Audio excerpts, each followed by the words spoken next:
तो हेलो दोस्तों, आप सबका स्वागत है हमारे सीटेट के प्रीवियस पेपर की जो सीरीज़ चल रही थी उसी सीरीज़ के संदर्भ में आज हम आप लोगों के समक्ष 2024 का पेपर लेके आए हैं। तो ये दिसंबर 2024 का पेपर है दोस्तों। ठीक है, 2024 में 2 पेपर हुए थे। ठीक है, अभी हम दिसंबर वाला लेके आए हैं। ये दिसंबर वाला, उससे पहले जुलाई में भी एक पेपर हुआ था। तो दोनों आप लोगों के समक्ष रखेंगे हम। आज आप लोगों को हम दिसंबर वाला पेपर सॉल्व करा रहे हैं और कोशिश रहेगी हमारी कि ये पूरा पेपर एक ही वन गो में सॉल्व कर दिया जाए। और मैं आप लोगों को एक चीज़ लिख के दे देता हूँ, अगर आप 4-5 साल के प्रीवियस ईयर के पेपर ही देख जाते हैं तो उससे भी सीटेट निकलने के चांसेस बढ़ जाते हैं। तो ये पेपर 2 है। पेपर 2 का ये 2024 का पार्ट है। मैं आपको इसमें क्या क्या करा रहा हूँ वो मैं बता देता हूँ। पेडागोजी करा रहा हूँ दोस्तों, ठीक है, नंबर 1। नंबर 2 सोशल साइंस, ठीक है, सोशल साइंस करा रहा हूँ। Number 3 English as a first language करा रहा हूँ, English as a first language, ठीक है। और नंबर 4 पे Hindi as a second language करा रहा हूँ इसमें। तो इस तरह से हमारे 150 क्वेश्चन इसमें कवर होंगे। तो दोस्तों एक बार फिर से आप सबका बहुत स्वागत करते हुए मैं कॉन्सेप्ट्स पे आता हूँ। ठीक है, तो चलिए हमारे पेडागोजी के क्वेश्चंस देख लेते हैं किस तरह के आए थे 2024 में। आप लोगों को क्या मदद मिल सकती है वो भी हम साथ में बताते हुए चलेंगे। चलिए, पहला क्वेश्चन कह रहा है academic performance and intellectual abilities gradually improve in children who leave deprived settings and inter enrich settings. The above argument points primarily towards which of the following debates of development. ठीक है, तो development की debates के बारे में संदर्भ में question पूछा हुआ है। क्वेश्चन क्या है, उन बच्चों में अकादमिक प्रदर्शन और बौद्धिक क्षमताओं में धीरे धीरे सुधार आता है जो वंचित परिवेश को छोड़कर समृद्ध परिवेश में प्रवेश करते हैं। उपयुक्त तर्क मुख्य रूप से विकास को निम्नलिखित में से किस बहस की ओर इशारा करता है। विकास की किस बहस की ओर इशारा करता है वो ही बताना है। चलिए एक एक करके, क्या ये निरंतरता बनाम अनिरंतरता की बात करता है? क्या ये कंटिन्यूटी वर्सेस डिसकंटिन्यूटी की बात करता है? दोस्तों बताइए। तो कंटिन्यूटी का मतलब आप लोगों को पता है, जहाँ ग्रेजुअल विकास की बात हो रही हो, वहाँ जहाँ पे ग्रेजुअल विकास की बात हो रही हो उसको कहते हैं हम कंटिन्यूटी। और डिसकंटिन्यूटी की किसकी बात करते हैं हम? जहाँ पे विकास जो है अलग अलग चरणों में हो रहा हो, अलग अलग चरणों में विकास हो रहा हो, ठीक है, उसको हम डिसकंटिन्यूटी डेवलपमेंट कहते हैं। तो यहाँ पे क्या कह रहा है, यहाँ पे एक डिप्राइव्ड सेटिंग से एक प्रिविलेज सेटिंग में जा रहा है। यानी कि कहने का मतलब ये है कि यहाँ पे वंचित परिवेश से समृद्ध परिवेश में जा रहा है, तो ये तो नहीं होगा। एंटिटी वर्सेस इंक्रीमेंटल होता है क्या? स्थिर बनाम बुद्धिशील होता है क्या? दोस्तों बताओ, स्थिर बनाम बुद्धिशील होता है क्या? चलिए देख लेते हैं, चलो देख लेते हैं दोस्तों। एंटिटी क्या बात करता है दोस्तों? एंटिटी क्या बात क्या है? ठीक है, ये बात करता है कि एबिलिटीज़ जो है ना वो फिक्स होती हैं। ये कहता है जो क्षमताएं होती हैं, दृष्टिकोण जो क्षमताएं होती हैं वो स्थिर मानता है। जबकि इंक्रीमेंटल में क्या होता है कि इंक्रीमेंटल स्कोप रखता है विकास का। ठीक है, तो जब इंक्रीमेंटल कहता है कि विकास हो सकता है, एंटिटी तो कहता है कि फिक्स होता है, तो ये दोनों भी नहीं होगा। ठीक है, हेरिडेटरी वर्सेस इन्वायरमेंट होता है क्या दोस्तों? हेरिडेटरी वर्सेस इन्वायरमेंट होता है क्या? बिल्कुल होता है। हेरिडेटरी या इन्वायरमेंट ही इसका थर्ड आंसर होगा। क्यों होगा? जैसे कि जब हम किसी बेहतर वातावरण मिलने पर जब सुधार होता है तो पर्यावरण की भूमिका होती है, तो ये पर्यावरण की भूमिका को दर्शाता है। इसीलिए वंशानुक्रम बनाम पर्यावरण की बहस है। ठीक है, इसीलिए ये हेरिडेटरी वर्सेस इन्वायरमेंट की बहस का एक हिस्सा है जो इन्होंने स्टेटमेंट दिया कि वंचित परिवेश से समृद्ध परिवेश की तरफ बढ़ रहा है, तो वो वंशानुकित वर्सेस बनाम परिणाम है। विभेदीकरण और एकीकरण क्या होते हैं दोस्तों? ठीक है, विभेदीकरण और विशिष्ट जो है विभेदीकरण में विशिष्ट क्षमताएं विकसित होती हैं, जबकि एकीकरण में क्षमताएं आपस में समन्वित होती हैं। ठीक है दोस्तों, तो विभेदीकरण यानी कि डिफरेंशिएशन में क्या होता है कि इसमें डेवलप होती हैं स्पेशलाइज्ड एबिलिटीज़। इसमें कैसी स्पेशलाइज्ड एबिलिटीज़ डेवलप हो रही होती हैं दोस्तों? ठीक है, तो स्पेशलाइज्ड एबिलिटीज़ डेवलप हो रही है। इंटीग्रेशन में क्या हो रहा होता है दोस्तों? इंटीग्रेशन में क्या हो रहा होता है, तो जो डिफरेंट एबिलिटीज़ होती हैं उनका कोऑर्डिनेशन बन जाता है इसमें। ठीक है, कोऑर्डिनेशन ऑफ डिफरेंट एबिलिटीज़। ठीक है दोस्तों, तो विभेदीकरण में स्पेशल विभेदीकरण में विशेष क्षमताएं विकसित होती हैं और एकीकरण में क्या होता है, तो एकीकरण में जो क्षमताएं आपस में समन्वित हो जाती हैं। तो ये हमारे फर्स्ट का जो है थर्ड आंसर होगा, यानी कि पर्यावरण वर्सेस हेरिडेटरी। चलिए सेकंड ऑप्शन देख लेते हैं इसका तुरंत प्रभाव से। ठीक है, मुझे लगता है इसको थोड़ा सा ये ऐसे कर देना चाहिए ताकि अच्छा दिखे आप लोगों को, है ना। अभी भी दिख रहा होगा आप लोगों को, अभी भी दिख रहा होगा। चलिए पढ़ लेते हैं। पहला स्टेटमेंट क्या कह रहा है, When we look at childhood as a single category, we lose out on the social and cultural differences between children with regard to gender, ethnicity and social class. Childhood is a social construction. Hindi में पढ़ लेते हैं। जब हम बचपन को एक ही श्रेणी के रूप में देखते हैं तो हम जेंडर, जातीयता, सामाजिक वर्ग के संबंध में बच्चों के बीच सामाजिक और सांस्कृतिक अंतर खो देते हैं। बिल्कुल सही है स्टेटमेंट, ये स्टेटमेंट बिल्कुल सही है। मैं एक्सप्लेन करता हूँ क्यों है स्टेटमेंट सही। तो ए इज़ ट्रू, तो ए इज़ ट्रू। ठीक है। बी, बचपन एक सामाजिक संकल्पना है। क्या बचपन एक सामाजिक संकल्पना है? बिल्कुल है भाई, ये भी ट्रू है। तो ये भी ट्रू है, तो both A and R true. क्या ये सही एक्सप्लेनेशन है? बिल्कुल सही एक्सप्लेनेशन है। मैं बताता हूँ कैसा दोस्तों। तो होता क्या है दोस्तों, सभी बच्चों का एक जैसे मानने से क्या होगा, ये बात कर रहा है, ये स्टेटमेंट क्या कह रहा है कि अगर हम सभी बच्चों को एक जैसा मान लें तो उससे क्या दूर हो सकता है? उससे लिंग का भेद दूर हो सकता है, उससे जातीयता का भेद दूर हो सकता है, उससे सामाजिक वर्ग का जो भेद है वो दिखाई ही नहीं देगा। तो ये स्टेटमेंट सही है। तो दूसरा स्टेटमेंट क्या कह रहा है, जब बचपन एक सामाजिक निर्माण है, जब हम इसको मान लें कि एक सामाजिक प्रक्रिया है, अर्थात समाज और संस्कृति बच्चों के अनुभव को प्रभावित करती है, तो इससे क्या होगा, इससे हमको जो बच्चों में भेद है उसको ना मानने का एक प्रोत्साहन मिलेगा। ठीक है, तो दोनों स्टेटमेंट ठीक हो गई। A and R are true और आर इज सही व्याख्या करता है, तो इसका ए आंसर हो जाएगा दोस्तों, इसका ए आंसर हो जाएगा। ठीक है, कोई डाउट, कोई संदेह, किसी भी तरह का कुछ उभर रहा है आपके मन में तो तुरंत पूछिए भाई, तुरंत पूछिए दोस्तों। ठीक है, चलिए अब क्वेश्चन हमारा थर्ड देख लेते हैं हम दोस्तों। क्वेश्चन नंबर 3, क्वेश्चन नंबर 3 क्या रीड आउट कर रहा है, which of the following factors is not proposed by Jean पियाजे as affecting change in cognition. ठीक है, निम्नलिखित में से कौन सा कारक जीन पियाजे द्वारा प्रस्तावित संज्ञान में परिवर्तन करने वाले कारकों में नहीं है। तो बताइए कौन सा कारक नहीं है। ठीक है, तो बताते हैं, चलिए एक एक करके स्टेटमेंट देख लेते हैं। क्या एक्टिविटी, क्या गतिविधि नहीं है। पियाजे के अनुसार बच्चे सक्रिय होते हैं और वातावरण के साथ क्रिया करके सीखते हैं। ठीक है, तो इसने पूछा है नॉट करेक्ट। ठीक है, इसने पूछा है नॉट करेक्ट। ठीक है, तो ये तो हो गया, यानी कि पियाजे के अनुसार क्या है, बच्चे सक्रिय होते हैं और वातावरण के साथ क्रिया करके सीखते हैं, तो ये तो सही हो गया, ये रिलेवेंट है। पियाजे view children as a active participant who learn through interaction with their environment, है ना। तो जैविक परिपक्वता क्या होती है दोस्तों, बायोलॉजिकल मैच्योरेशन क्या होता है दोस्तों, बायोलॉजिकल मैच्योरेशन क्या होता है। तो पियाजे के अनुसार संज्ञानात्मक विकास में जैविक परिपक्वता की महत्वपूर्ण भूमिका होती है। तो अकॉर्डिंग टू पियाजे cognitive development is partly related to biological maturation. ठीक है, तो ये भी सही है, हमसे वो पूछा है जो सही नहीं है। सांस्कृतिक उपकरण, क्या सांस्कृतिक उपकरण को पियाजे मानते हैं। ठीक है, तो सांस्कृतिक उपकरण जो है वो सांस्कृतिक उपकरण विशेषकर भाषा और प्रतीक मुख्यतः वाइगोत्स्की के सिद्धांत हैं। तो ये जो सांस्कृतिक उपकरण है ये गलत है, क्योंकि ये किसका है, ये हमारे आदरणीय वाइगोत्स्की साहब का सिद्धांत है। वाइगोत्स्की साहब का सिद्धांत क्या कहता है। ठीक है, वाइगोत्स्की साहब का सिद्धांत कहता है दोस्तों कि सांस्कृतिक उपकरण और भाषा और प्रतीक मिलके बच्चे का चाइल्ड का जो है वो कॉग्निटिव डेवलपमेंट करते हैं। और संतुलीकरण क्या होता है दोस्तों, संतुलीकरण भी देख लेते हैं। संतुलीकरण क्या होता है, नए अनुभवों के साथ मानसिक संतुलन स्थापित करने की प्रक्रिया को संतुलीकरण कहते हैं।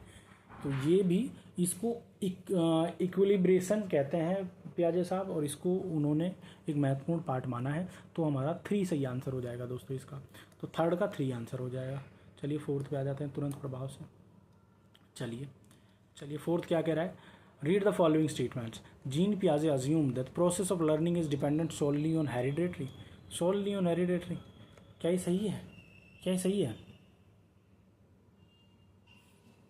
पियाजे ने ये नहीं कहा है कि सीखना केवल वंशानुक्रम प्रक्रियाओं पर निर्भर करता है। ये एकदम केवल से ही काट देना है भाई। सीटेट का एक नियम बना लो, जब वहाँ पे इस तरह की एक्सट्रीम स्टेटमेंट आ जाए कि सॉलिडली, केवल, ओनली, ठीक है, तो उसको काट देना है आपको तुरंत, तो ये गलत है भाई, ठीक है, ये गलत है, ठीक है। चलिए सेकंड क्वेश्चन देखते हैं। Development is a result of interaction between hereditary and environment, choose the correct option. क्या ये भी सही है? क्या ये सही है?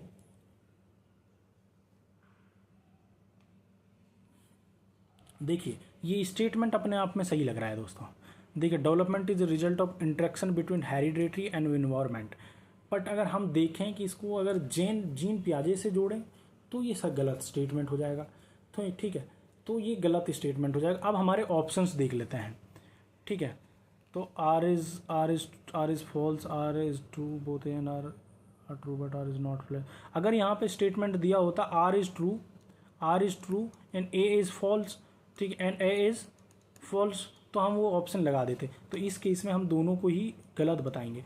क्यों? क्योंकि हमसे शायद ये सवाल इस परिप्रेक्ष्य में पूछा गया है कि जीन पियाजे के अनुसार, हालांकि development is a result of interaction between heredity and environment अपने आप में स्टेटमेंट सही है अगर जनरल पैडागोजी के कॉन्सेप्ट से देखें, बट अगर हम इसको जीन पियाजे के कॉन्सेप्ट से मिला के देखते हैं तो जीन पियाजे के कॉन्सेप्ट से मिला के ये सही नहीं होता है, ठीक है। तो ये इसलिए गलत हो जाएगा दोस्तों। चलिए क्वेश्चन नंबर 5 पे आ जाते हैं, ठीक है। चलिए क्वेश्चन नंबर 5 क्या कह रहा है? अकॉर्डिंग टू जीन पियाजे, when children can't handle new experience with in their existing cognitive structures, the experience dash and resort to dash, ठीक है। जीन पियाजे के अनुसार जब बच्चे अपने मौजूदा संज्ञानात्मक संरचनाओं के अनुसार नए अनुभव को नहीं समझ पाते हैं तो वो डैश अनुभव करते हैं और डैश का सहारा लेते हैं। तो क्या करते हैं भाई बताइए। चलिए एक एक करके पढ़ लेते हैं। असंतुलन और अनुकूलन, डिसइक्विलिब्रियम और अडेप्टेशन करते हैं क्या? डिसइक्विलिब्रियम या अडेप्टेशन, बिल्कुल ये सही स्टेटमेंट है, ये सही है। कैसे? देखिए जब क्या होता है, जब पुराने मानसिक संरचना और नए अनुभव को समझा नहीं पाता है ना बच्चे का दिमाग, तो क्या होता है, उससे असंतुलन बनता है। तो यानी कि असंतुलन बनता है, तो यानी कि यहाँ असंतुलन आ जाएगा दोस्तों, ठीक है। और फिर क्या होता है, जब असंतुलन बनता है तो फिर क्या होता है, और फिर बच्चा क्या करता है, पहली बार में असंतुलन बनेगा, फिर बच्चा उसको सीखने के लिए अडेप्ट करेगा। फॉर एग्जाम्पल मान लीजिए आप कहीं रूरल सेटिंग से आके दिल्ली में बस गए, तो दिल्ली का लैंग्वेज पहले आपको हो सकता है समझ ना आ रहा हो, दिल्ली का जब फ्लुएंटली एक्सेंट बोला जा रहा है तो हो सकता है ना आ रहा हो, जो प्योर दिल्ली वाला एक्सेंट है वो ना आ रहा हो, बट धीरे धीरे जब वो इम्बैलेंस क्रिएट हुआ तो वही इम्बैलेंस आपको मजबूर करेगा कि आप अडेप्ट करें, आप सीखें चीज़ों को, अपने आप को उसके अनुसार डालें, तो यहाँ पे अडेप्ट आ जाएगा दोस्तों, ठीक है। समझ गए दोनों? तो ये डिसइक्विलिब्रियम एंड एडेप्टेशन इसका सही आंसर होगा। तो ठीक है, तो अब सेकंड स्टेटमेंट देख लेते हैं। डिसइक्विलिब्रियम और इंटरनलाइजेशन, ठीक है। तो इंटरनलाइजेशन जो है मुख्यतः वाइगोत्स्की साहब से जुड़ा हुआ है, जिसमें सामाजिक प्रक्रियाएं आंतरिक मानसिक प्रक्रियाएं बनाती हैं। तो ये जो है ना हमारा क्या कहते हैं इसको, इंटरनलाइजेशन जो है ये वाइगोत्स्की साहब से जुड़ा हुआ है, और ये इसमें क्या कहते हैं, ये सामाजिक प्रक्रियाएं और आंतरिक मानसिक प्रक्रियाएं बनाती हैं, ठीक है, जिसमें सामाजिक प्रक्रियाएं आंतरिक मानसिक प्रक्रियाओं को बनाती हैं। यानी कि internalization most closely associated with Vygotsky's explanation of social processes become internal mental process.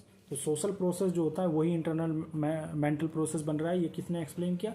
ये वाइगोत्स्की साहब बोलते हैं, ठीक है। अब देख लेते हैं डिसोनेसेंस और एडेप्टेशन।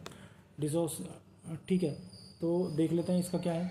पियाजे के संदर्भ में ये शब्द डिसइक्विलिब्रियम असंतुलन है, और डिसोनेंस जो है वो डिसोनेंस नहीं है, असंतुलन वगैरह से जुड़ा हुआ किसी भी तरह से, ठीक। चलिए ठीक है, अब आगे बढ़ जाते हैं। चलिए 6 पे देख लेते हैं। While Piaget's view children as a Vygotsky view children as, ठीक है। ये बताइए, तब तक मैं थोड़ा पानी पी लेता हूँ, जबान लड़खड़ाने लगा है भाई।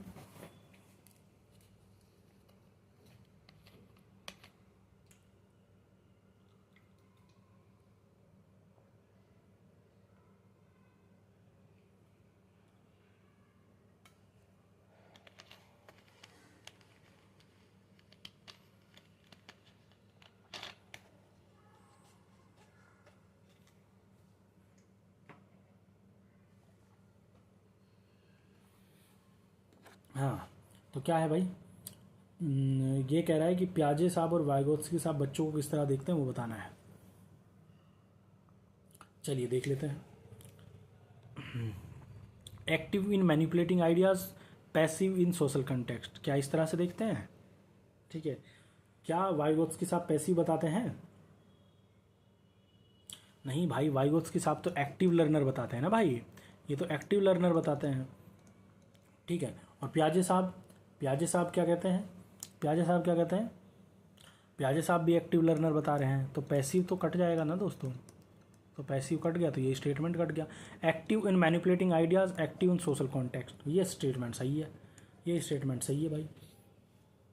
ठीक है, पियाजे जो है ना, पियाजे के विचार में बच्चा स्वयं ज्ञान बनाता है, बच्चा खुद से ज्ञान बनाता है, कंस्ट्रक्ट करता है। और वाइगोत्स्की के अनुसार बच्चा जो है सामाजिक अंतः क्रियाओं के माध्यम से सक्रिय रूप से सीखता है। तो अगर मैं इसको आसान भाषा में आप लोगों को बताऊं तो बच्चा जब खुद से ज्ञान बना रहा है तो वो पियाजे जी का कॉन्सेप्ट होगा, और जैसे ही बच्चा सामाजिक अंतः क्रियाओं के माध्यम से अपने ज्ञान की निर्माण कर रहा है तो वो वाइगोत्स्की साहब का कॉन्सेप्ट हो जाएगा दोस्तों। ठीक है, ठीक है।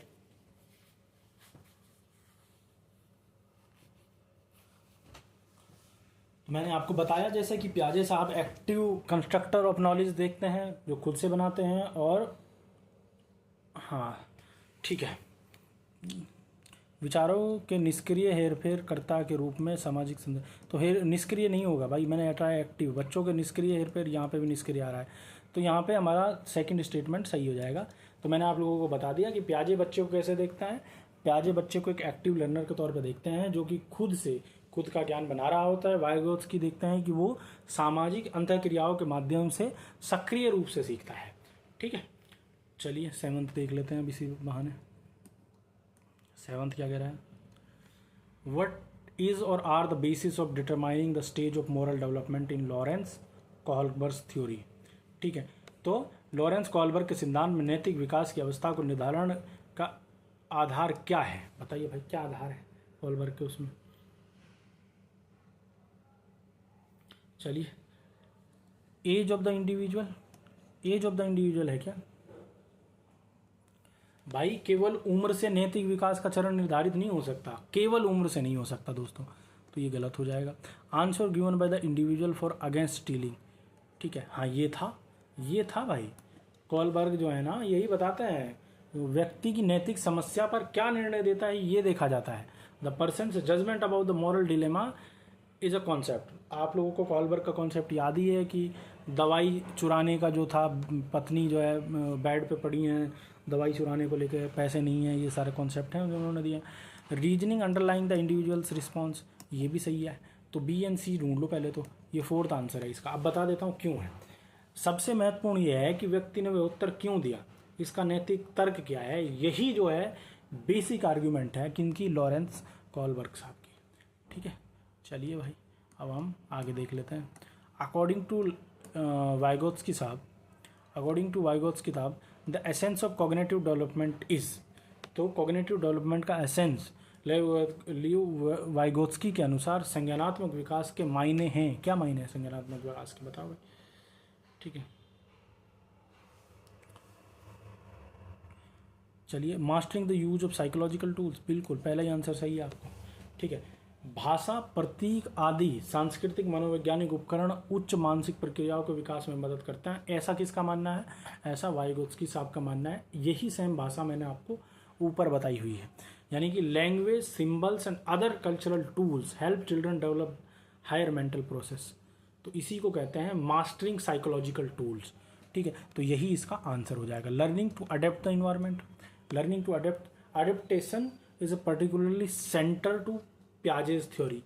तो अडेप्टेशन किसका वो है? अडेप्टेशन पियाजे जी से जुड़ा हुआ है। अभी तक आप देख रहे हैं ये 2-3 उनकी बात हुई है बस थिंकर्स की, एक पियाजे साहब की, एक वाइगोत्स्की साहब की, एक कोहलबर्ग साहब की। ठीक है, चलिए भाई अब आगे देख लेते हैं। और ये identify how to respond to cognitive conflict. Cognitive conflict क्या होते हैं doctor? Cognitive conflict is a is more closely linked with Piaget's equilibration. तो इनका जो इक्विलिब्रेशन संज्ञानात्मक संघर्ष पियाजे के संतुलीकरण से संबंधित ज़्यादा दिखता है हमको। तो ये भी तो कॉग्निटिव कॉन्फ्लिक्ट किसका कॉन्सेप्ट है, ये भी पियाजे साहब का कॉन्सेप्ट है दोस्तों। ठीक है, तो ऑर्गेनाइजिंग स्कीम्स, ठीक है, तो स्कीमा जो है वो किसकी व्यवस्था का मुख्य आधार है जो दोस्तों, वो जो है वो भी पियाजे के ही आधार हैं। तो इनमें से 3 जो है पियाजे के कॉन्सेप्ट दिए हुए हैं, एक जो है हमारा जो है वाइगोत्स्की का कॉन्सेप्ट दिया हुआ है, यानी कि mastering the use of psychological tools. दोस्तों समझ गए। चलिए 9th पे आ जाता है। According to Vygotsky, dash plays an essential role in helping learners progress through the zone of proximal development. तो जेड-पी-डी अकॉर्डिंग टू वाइगोत्स्की, एक मिनट, वाइगोत्स्की के जेड-पी-डी को एक्सप्लेन करना है दोस्तों। के अनुसार, वाइगोत्स्की के अनुसार शिक्षार्थियों की समीपस्थ विकास के क्षेत्र में माध्यम से प्रगति में मदद करने में डैश की आवश्यक भूमिका होती है। बताओ किसकी होती है यार, मोर नॉलेजेबल अदर्स की होती है ना भाई। जेड-पी-डी क्या कहता है, जेड-पी-डी बात करता है कि ऐसे शिक्षक की जो माता पिता हो सकते हैं या कुशल साथी हो सकता है या बच्चों के उनके स्वतंत्र क्षमता को आगे सीखने में मदद कर सकता है या बड़े बहन भाई हो सकते हैं, कोई भी हो सकता है। चलिए एक एक करके कॉन्सेप्ट देख लेते हैं हम। फिजिकल इन्वायरमेंट की बात करें, ठीक है, इन्वायरमेंट मैटर करता है, बट जेड-पी-टी जो है ना स्पेसिफिकली भी इम्फेसाइज करता है गाइडेड सोशल असिस्टेंस की, यानी कि तो वातावरण महत्वपूर्ण है लेकिन जेड-पी-डी में विशेष रूप से सामाजिक सहायता पर जोर दिया गया है। ठीक है, मैचुरेशन क्या होता है दोस्तों, मैचुरेशन क्या होता है, केवल परिपक्वता जेड-पी-डी में प्रगति को नहीं समझा सकती है। जेड-पी-डी में उसको समझाने के लिए एक मोर नॉलेजेबल अदर की एमकेओ की ज़रूरत पड़ती है दोस्तों। तो एमकेओ की ज़रूरत पड़ती है, मोर नॉलेजेबल अदर। ठीक है, पॉजिटिव रीइंफोर्समेंट जो है ना वो सेंट्रल मैकेनिज्म नहीं है जेड-पी-डी का भाई। ठीक है, तो वो कहीं और एक्सप्लेन करूँगा आपको। जेड-पी-डी क्या होता है, what a child can do alone versus plus with help.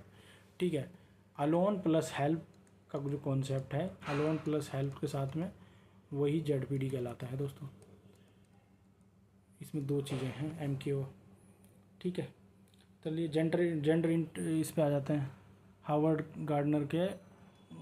Gardener propose that intelligence, बताओ भाई इंटेलिजेंस क्या होती है हावर्ड गार्डनर के according can be differentiated into multiple kinds. बिल्कुल, पहला ही आंसर सही है आपका। गार्डनर के अनुसार बुद्धि एक ही क्षमता नहीं बल्कि विभिन्न प्रकार की क्षमताओं का समूह है।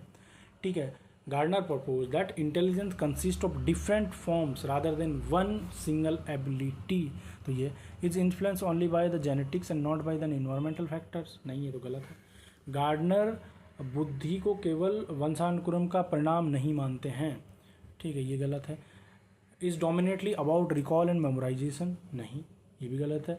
Intelligence is broader then simply remembering information. Okay भाई, क्योंकि वह बुद्धि केवल याद करना या रटने तक सीमित नहीं है, ये इससे बड़ा कॉन्सेप्ट है। ये भी गलत है। Is primary about emotional learning.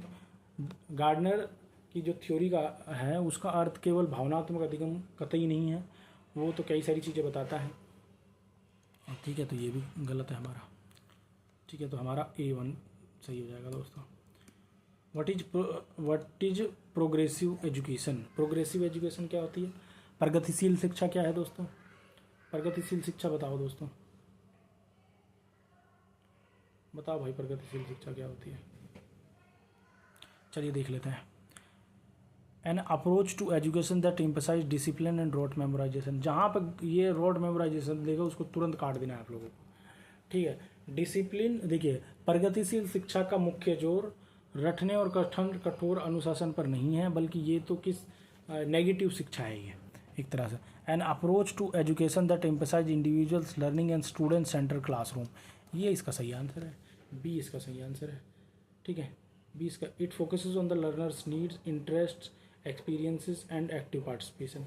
ठीक है, ये फोकस करता है, जो प्रोग्रेसिव लर्निंग होती है वो किस चीज़ पे फोकस करता है, वो फोकस करता है लर्नर्स आपकी ज़रूरतों पे, इंटरेस्ट पे और एक्सपीरियंस पे और एक्टिव पार्टिसिपेशन पे। ठीक है, चलिए मैक्सिमम टेक्नोलॉजी देख लेते हैं। A method of teaching that emphasise strict adherence to standard curriculum. मैं हटिए, क्या बोल रहे हैं भाई। ठीक है, स्ट्रिक्ट एडहेरेंस, इसमें केवल एक निश्चित पाठ्यक्रम को कठोर पालन करने से क्या होगा, प्रोग्रेसिव थोड़ी ना होगी, वो भी तो एक तरह से रॉट मेमोराइजेशन जैसी कॉन्सेप्ट हो गया भाई। ठीक है, तो ये भी गलत है दोस्तों। ठीक है, चलिए अब आगे बढ़ जाते हैं, थोड़ा सा और आगे बढ़ने का समय आ गया है दोस्तों। चलिए 1 मिनट दो भाई, कुछ ज़्यादा एक्सप्लेनेशन तो नहीं हो जा रहा है, जल्दी जल्दी निपटा दूँ। चलिए भाई क्वेश्चन नंबर 12 पे आ जाइए अब तुरंत प्रभाव से आप लोग। क्वेश्चन नंबर 12 क्या कह रहा है? क्वेश्चन नंबर 12 कह रहा है, गर्ल्स इन मिडिल स्कूल, माध्यमिक विद्यालय में लड़कियां अक्सर चुप रहती हैं और कक्षा की चर्चाओं में उनकी गैर भागीदारी हो सकती है। ये क्या है भाई? ठीक है, ये क्या है? Read the following statement. तो ये मतलब नेगेटिव स्टेटमेंट है, बट देखते हैं दूसरा स्टेटमेंट क्या कह रहा है। Given their genetic makeup, girls are not competent, एकदम काट दीजिए इसको, to comprehend and cope up with the challenging curriculum in the middle school. देखिए ये तो एकदम गलत है। इससे कहीं पॉजिटिव ये है, क्योंकि ये क्या बोल रहा है कि सम टाइम, ठीक है, might often be silent and non participative in classroom discussion. ठीक है, तो चलिए बताते हैं होता क्या है कि गर्ल्स जो है कुछ समय के लिए हो सकता है कि हेजिटेशन की वजह से, किसी वजह से पार्टिसिपेट ना करें, वो मोर ऑफन में सही आता है, बट ये आर गलत है इसका। ठीक है, हालांकि मेरे अनुसार तो ये दोनों ही गलत होने चाहिए, बट फिर भी ए को हम सही रख सकते हैं। ठीक है, A is true and R is false को रख सकते हैं, यानी 3 आंसर रख सकते हैं। इसका ये भी हो सकता है, हालांकि इसका बोर्ड ने जो है 3 माना था दोस्तों। ठीक है, मेरे अनुसार दोनों ही गलत होने चाहिए। नेचर ऑफ असेसमेंट देख लेते हैं। ठीक,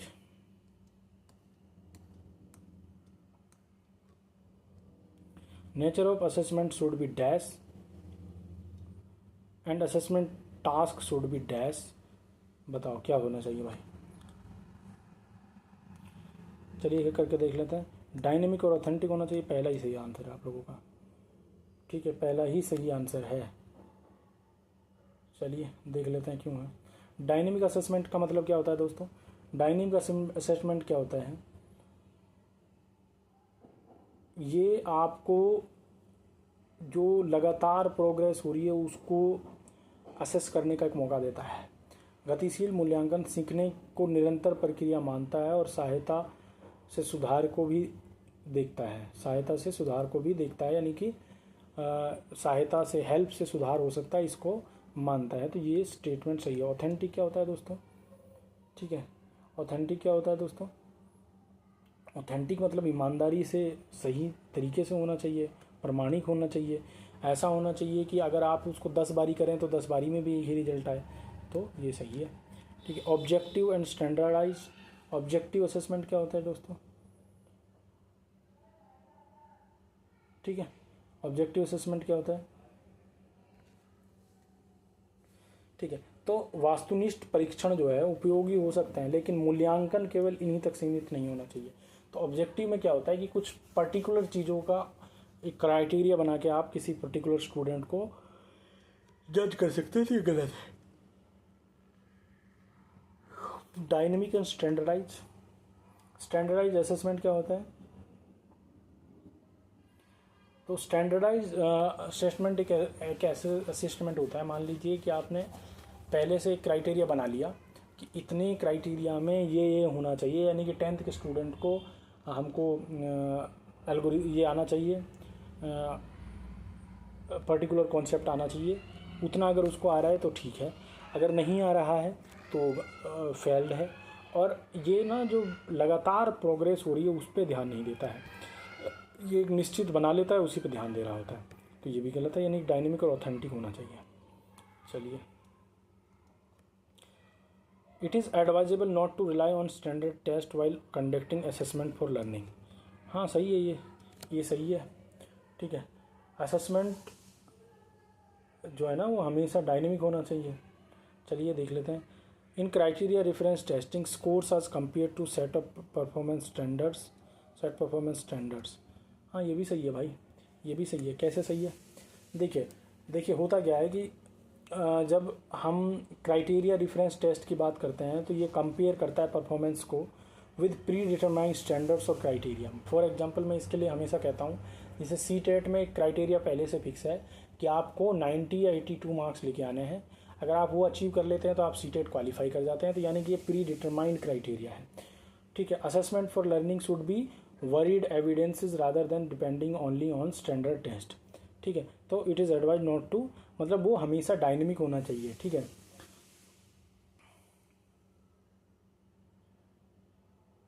ठीक है।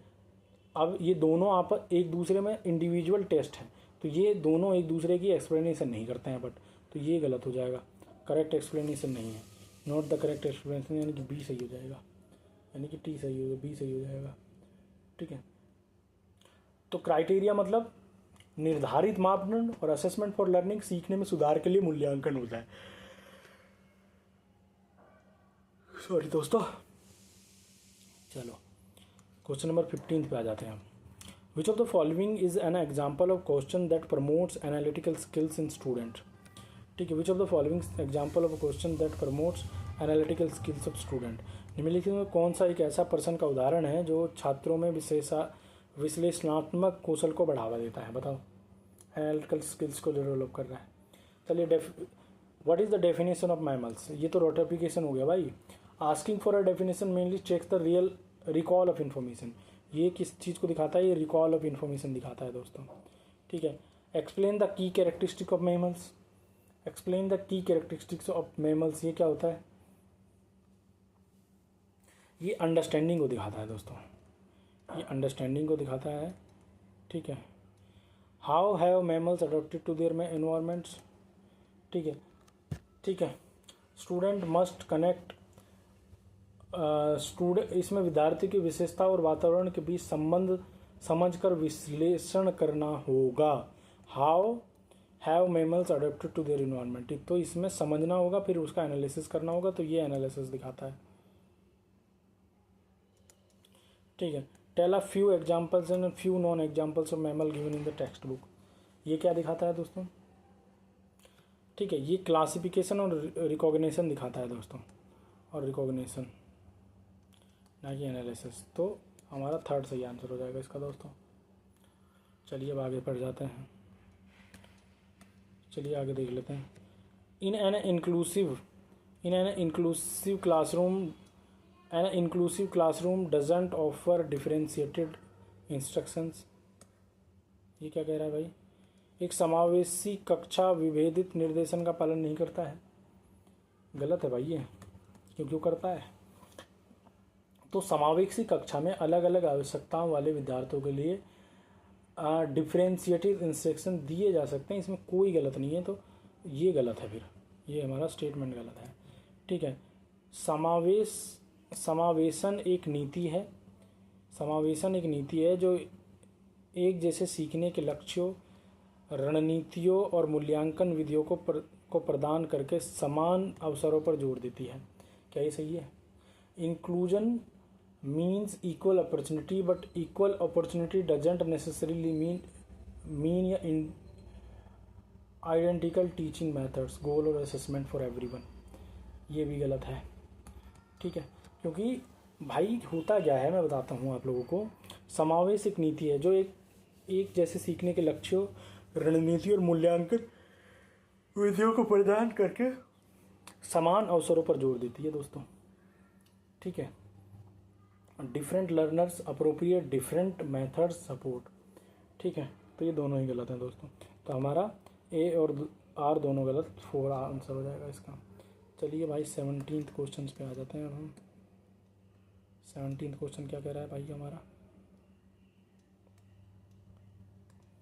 ठीक है, use of people first language such as using the description student with a learning disability instead of learning disability students क्या कह रहा है, क्या कह रहा है दोस्तों? कह रहा है अक्षमता व्यक्ति प्रथम भाषा का उपयोग जैसे कि अधिगम अक्षम छात्रों के बजाय अधिगम अक्षमता वाले छात्रों को संबोधन का प्रयोग करना।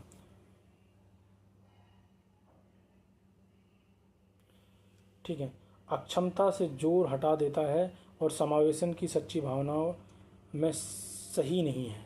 क्या ये सही है? क्या ये सही है दोस्तों? ये गलत है। क्यों गलत है? ये अक्षमता को नकारती है, नकारती नहीं बल्कि व्यक्ति को उसकी अक्षमता से पहले महत्व देती है। ठीक है, तो ये गलत हो जाएगा।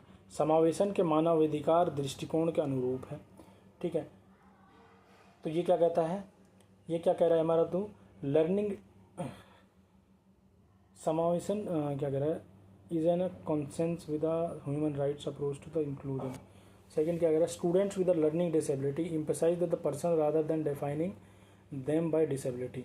तो लर्निंग डिसेबिलिटी वाले विद्यार्थी कहना व्यक्ति की पहचान को केवल उनकी अक्षमता तक सीमित नहीं करता। ठीक है, तो ये सही है। समावेशन के मानवाधिकार दृष्टिकोण के अनुरूप है, ये भी सही है। ठीक है, अक्षमता के चिकित्सक मॉडल पर जोर दिखाता है, नहीं, ये गलत है। अक्षम लोगों को सही पहचान और नामीकरण में बाधक है। पीपल फर्स्ट लैंग्वेज सही पहचान या अक्षमता में बाधा नहीं डालती है, ये गलत है। तो इसका 2 आंसर है दोस्तों। पर्सन फर्स्ट डिसेबिलिटी सेकंड, ये बताता है, ये होना चाहिए यूजुअली। चलिए देख लेते हैं। Example of assistive technological devices to cater to needs of children with visual difficulties include. ठीक है,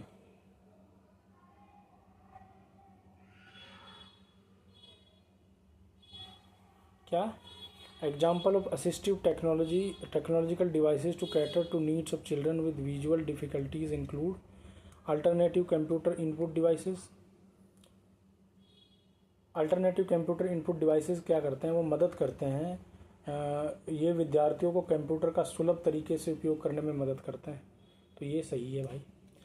ब्रेल एम्बोजर एंड डिस्प्लेज, ब्रेल एम्बोजर और डिस्प्लेज का आप सब जानते हैं, ये जानकारी को स्पर्श द्वारा पढ़े जाने वाले ब्रेल में उपलब्ध कराते हैं। तो ये भी सही है दोस्तों। Speech recognition software, speech to text. ठीक है, तो ये क्या करता है? ये आवाज़ के माध्यम से कंप्यूटर टेक्स्ट का उपयोग करने में सहायता प्रदान करता है। तो ये भी सही है। Use of sign language, use of sign language, sign language जो है primarily associated with the communication needs of learners with hearing difficulties not visual difficulties. तो साइन लैंग्वेज जो होती है वो सांकेतिक भाषा होती है, श्रवण बाधित विद्यार्थियों की संचार व्यवस्थाओं से संबंधित होती है, ना कि जो बोल नहीं सकते उनसे, जो देख नहीं सकते उनसे, सॉरी। तो डी को हटा दो, ए बी सी यानी कि ए सही आंसर हो जाएगा इसका हमारा। ठीक है, 90th देख लेते हैं अब हमारा। To support inclusion of student with autism it is advisable to. स्वालीनता वाले विद्यार्थियों को समावेशन का समर्थन करने के लिए ऐसा उपयुक्त माना जाता है कि, क्या उपयुक्त माना जाता है बताओ? Avoid visual support, avoid giving visual support and visual cues. नहीं, ये गलत है यार। ठीक है, देखिए भाई विजुअल सपोर्ट तो कई ऑटिस्टिक जो स्टूडेंट होते हैं, ऑटिज्म से प्रभावित जो स्टूडेंट होते हैं, विद्यार्थियों को निर्देश और दिनचर्या समझने में मदद करता है। तो ये तो हेल्पफुल है। Create a classroom setting that is over stimulating. ठीक है, ओवर स्टिमुलेटिंग, अधिक सेंसरी स्टिमुलेशन विद्यार्थी के लिए कठिनाइयाँ पैदा कर सकता है। तो ये भी गलत है।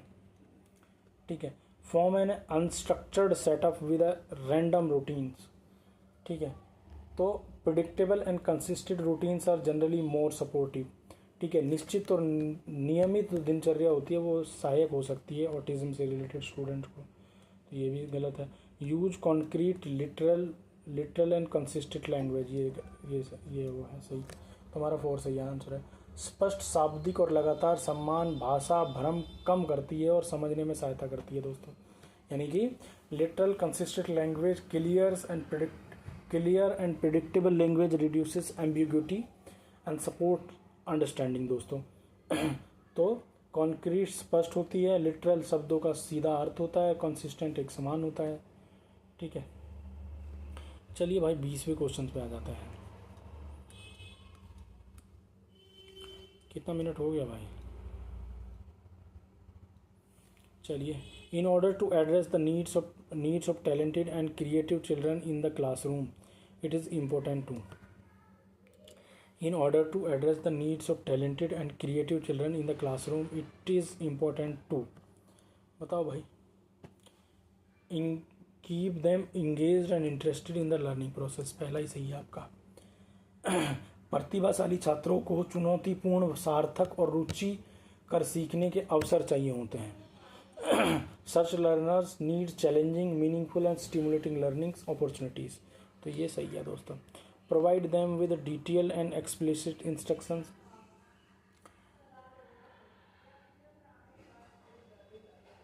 तो देखिए, अगर हम ज़्यादा स्टेप वाइज उनको इंस्ट्रक्शंस देंगे तो वो उनकी इंडिपेंडेंट लर्निंग को बाधित करेगा, तो ये इसलिए गलत हो जाता है। ठीक है, ensure that they receive higher grades than their peers. ठीक है, हायर ग्रेड से क्या होगा? हायर ग्रेड से एक तो वो लेजी हो जाएंगे और दूसरा वो अपने आप को सुपीरियर समझने लगेंगे पीयर से, और ये हमारा लक्ष्य भी नहीं है, तो ये गलत है। Give primacy to their cognitive requirement over emotional needs, ये भी गलत है। संज्ञानात्मक और भावनात्मक दोनों आवश्यकताओं को ध्यान रखना चाहिए। ठीक है, तो ये भी गलत है, तो पहला ही सही है हमारा। चलिए 21 देख लेते हैं क्या है। 21, teachers should deal with failures of student in the classrooms. कक्षाओं में छात्रों की असफलताओं से शिक्षिकाओं को किस प्रकार निपटना चाहिए? बताओ किस तरह निपटना चाहिए?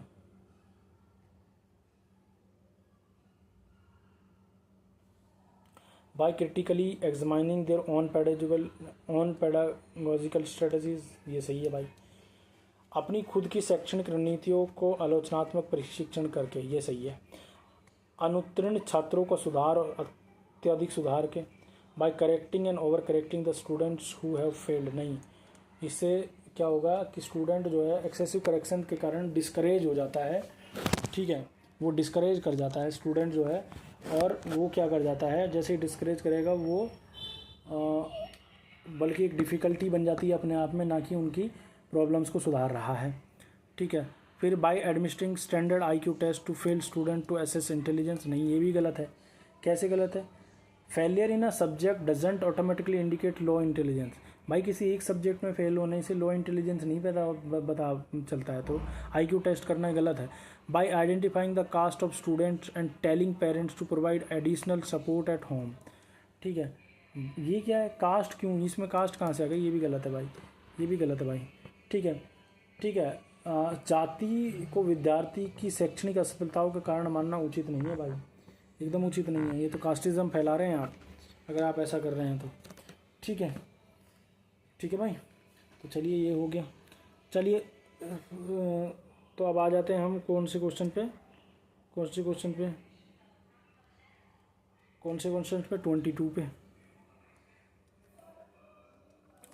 पे आ जाते हैं दोस्तों। What is the role of prior knowledge in constructivist learning? Prior knowledge can hinder the learning process since children come to school with a lot of misconceptions। नहीं, एकदम गलत है, एकदम गलत है, एकदम गलत है। कैसे?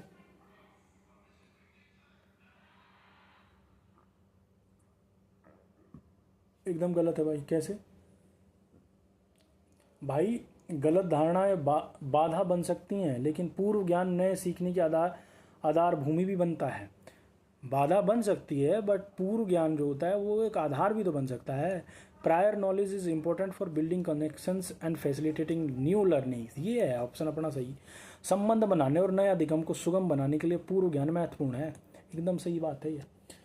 ठीक है, नया ज्ञान तब अधिक सार्थक बनता है जब उस विद्यार्थी के पूर्व ज्ञान से जोड़ा जाए। इसीलिए ये एडवाइज किया जाता है टीचर्स को कि आप सबसे पहले शुरू करिए कहाँ से? ये जानने से, ये समझने से कि स्टूडेंट का पूर्व ज्ञान कहाँ तक है। ठीक है, चलिए। Prior knowledge is only important for advanced learnings who are already familiar with the topic. Prior knowledge is only important for advance learnings who are already familiar with the topic. ठीक है, prior knowledge is important for all learners not just advance students. ठीक है, पूर्व ज्ञान केवल उन्नत विद्यार्थियों को नहीं बल्कि सभी विद्यार्थियों को होता है, तो ये भी गलत हो गया। Prior knowledge is only important for learners who have high level of intrinsic motivation, ये भी गलत है। पूर्व ज्ञान का महत्व केवल आंतरिक प्रेरणा के स्तर पर निर्भर नहीं कर सकते, तो ये भी गलत है दोस्तों। तो इसका सेकंड सही आंसर हो जाएगा दोस्तों। चलिए 23rd देख लेते हैं। How can teachers support students in becoming self directed learners in a constructivist classroom. How can teachers support students in becoming self directed learners in a constructivist classroom. बताइए बताइए कैसे कर सकता है। चलिए, by providing frequent feedback and grades to motivate student and outperform each other. नहीं भाई, ये गलत है। प्रतियोगिता और लगातार ग्रेड देने से वास्तविक स्व निर्देशित सीखने का विकास नहीं होता भाई।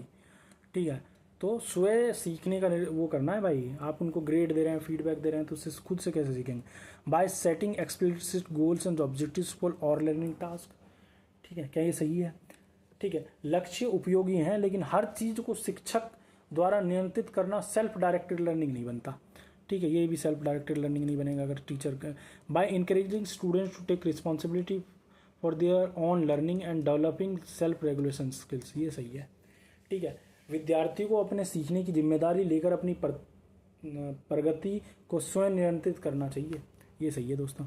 By providing detailed and prospective instructions for all learning task. ठीक है, detailed instructions for everything reduce learner autonomy. ठीक है, हर कार्य के लिए बहुत अधिक निर्देश विद्यार्थियों को स्वतंत्रता कम कर देते हैं। ठीक है, हर कार्य के लिए बहुत अधिक निर्देश विद्यार्थी की स्वतंत्रता कम कर देते हैं दोस्तों। तो सेल्फ रेगुलेशन और लर्निंग गोल्स बिहेवियर और प्रोग्रेस जब खुद से मॉनिटर होती है तब होता है ये, तो ये हमको 3rd में मिलता है। और ठीक है, 24th पे आ जाओ। 24th क्या कह रहा है। A middle school teacher keeps in regular touch with the parents of student of her class to understand them better. ये सही है यार, ये सही है। Regular communication with parents help teachers understand learners better. तो माता पिता से नियमित संपर्क शिक्षक को विद्यार्थियों को बेहतर समझने में मदद करता है दोस्तों, ये सही है। ठीक है, अब देख लेते हैं दूसरा क्या कह रहा है। समुदाय को ये निर्देशित करना चाहिए कि बच्चों को कैसे और क्या सिखाना चाहिए। ठीक है, community should support education but they should not dictate exactly what and how every child must learn. तो उनको डिक्टेट नहीं करना चाहिए। तो ए सही है और आर गलत है भाई। ए सही है और आर गलत है, यानी कि 3 सही आंसर हमारा हो गया इसका। ठीक है, हमारा इसका आंसर भाई 3 हो गया। ठीक है, 24 in order to advance problem solving skills of learners teacher should encourage dash and should promote dash thinking among learners. ठीक है,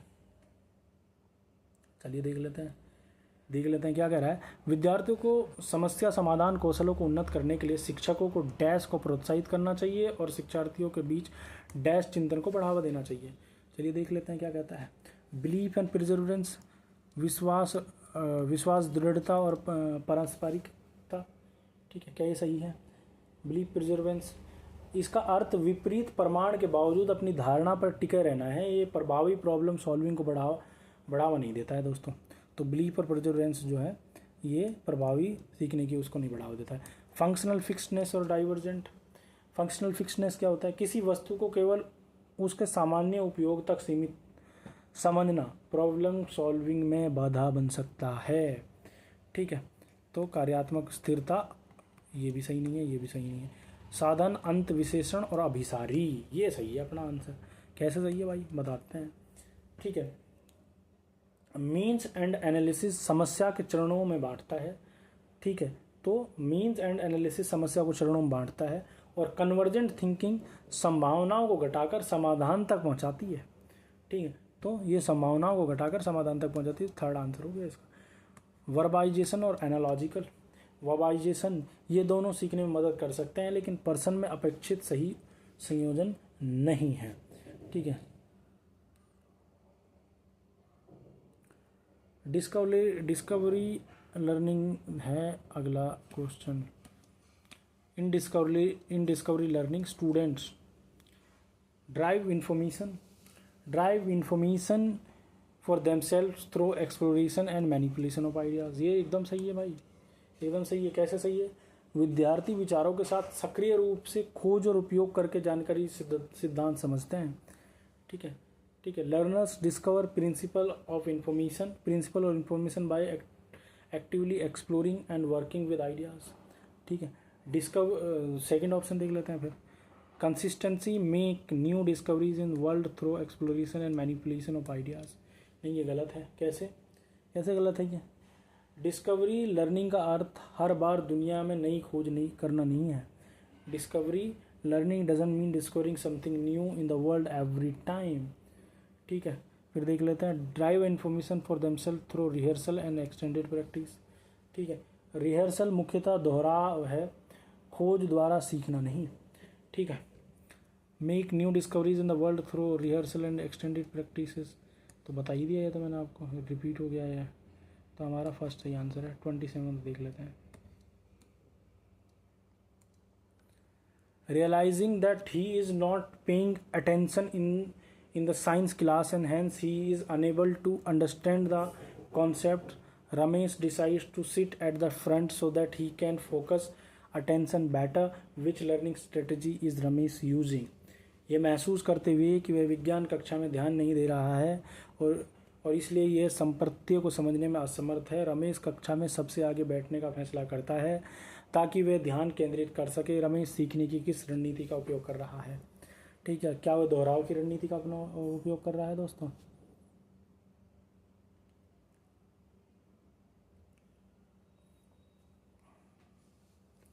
रिहर्सल का मतलब आपको पता है कि किसी इन्फॉर्मेशन को रिपीट करना ताकि वो याद हो जाए। ठीक है, तो रिहर्सल तो होगा नहीं दोस्तों। ठीक है, मेटाकॉग्निशन क्या होता है? मेटाकॉग्निशन क्या होता है? अधिसंज्ञान क्या होता है? रमेश अपनी सीखने की समस्या पहचान कर उसे सुधारने की रणनीति बदलता है, यही मेटाकॉग्निशन है और यही सही जवाब है दोस्तों।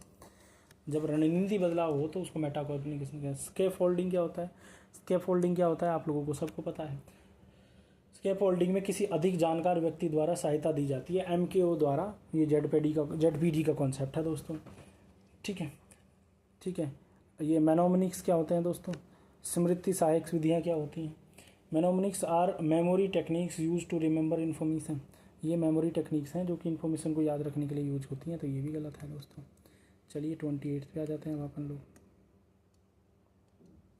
ठीक है, which of the following statement about emotion is correct in context of cognition.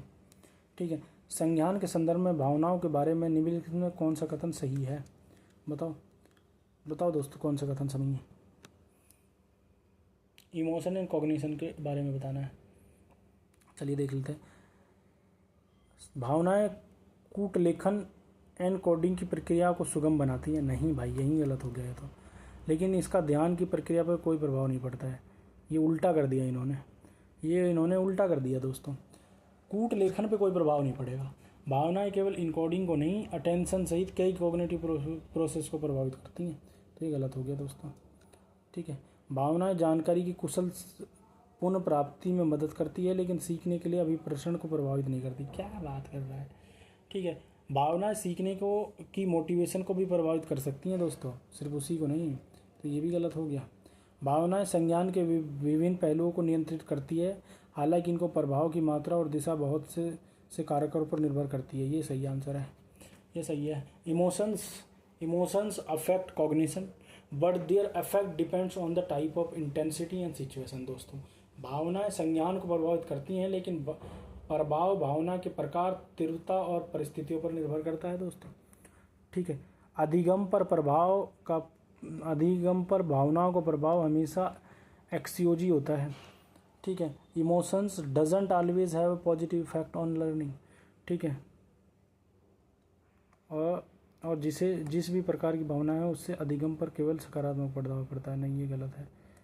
ठीक है, चलिए भाई आगे बढ़ते हैं। 29 क्वेश्चन देख लेते हैं। How can teachers increase intrinsic motivation in the student?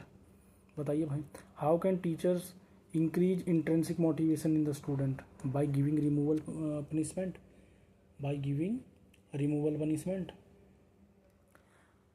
क्या कह रहा है? शिक्षक छात्रों में आंतरिक प्रेरणा कैसे बढ़ा सकता है? भाई पनिशमेंट से तो कभी नहीं बढ़ेगी, पनिशमेंट से तो कभी ना बढ़ने की भाई। ठीक है, कैसे ना बढ़ने की भाई पनिशमेंट से? सज़ा हटाने की इच्छा बाहरी कारण है, आंतरिक कारण नहीं है। ठीक है, ठीक है, तो ये नहीं हो सकता, ये बाहरी कारण है। बाय गिविंग नेगेटिव रीइंफोर्समेंट, अप्रिय स्थिति हटाकर व्यवहार बढ़ाता है, ये बाहरी प्रेरणा से जुड़ा हुआ है, ये भी गलत है। By offering rewards and prizes, by offering rewards and prizes नहीं, ये भी आंतरिक है। ठीक है, सॉरी एक्सट्रेंसिक है ये। ठीक है, rewards are external motivators. Joy of learning ये है, by creating joy of learning, ये सही है। ये इंट्रेंसिक है, ये इंट्रेंसिक है, ये अंतरात्मा से है। इंट्रेंसिक भीतर से और एक्सट्रेंसिक बाहर से प्रेरणा होते हैं। Intrinsic motivation comes from interest, satisfaction and enjoyment. किससे आता है दोस्तों? इंटरेस्ट, सेटिस्फेक्शन और जॉय से। इनसे क्या होता है? इनसे इंट्रेंसिक आता है दोस्तों, इंटरनल मोटिवेशन आता है इनसे। चलिए 30th, बहुत लंबा चौड़ा क्वेश्चन है भाई। चलिए 30th क्वेश्चन देख लेते हैं। इंट्रेंसिक वर्सेस एक्सट्रेंसिक ही है ये भी। ठीक है, which of the following statements correctly describe relationship between intrinsic and extrinsic? अब ये समझा दिया मैंने आप लोगों को। चलिए एक स्टेटमेंट पढ़ लेते हैं और जवाब ढूंढ लेते हैं खुद से। ठीक है, चलिए। Intrinsic motivation and extrinsic motivation are mutually exclusive, individuals can't be motivated by both at the same time. नहीं भाई, हो सकता है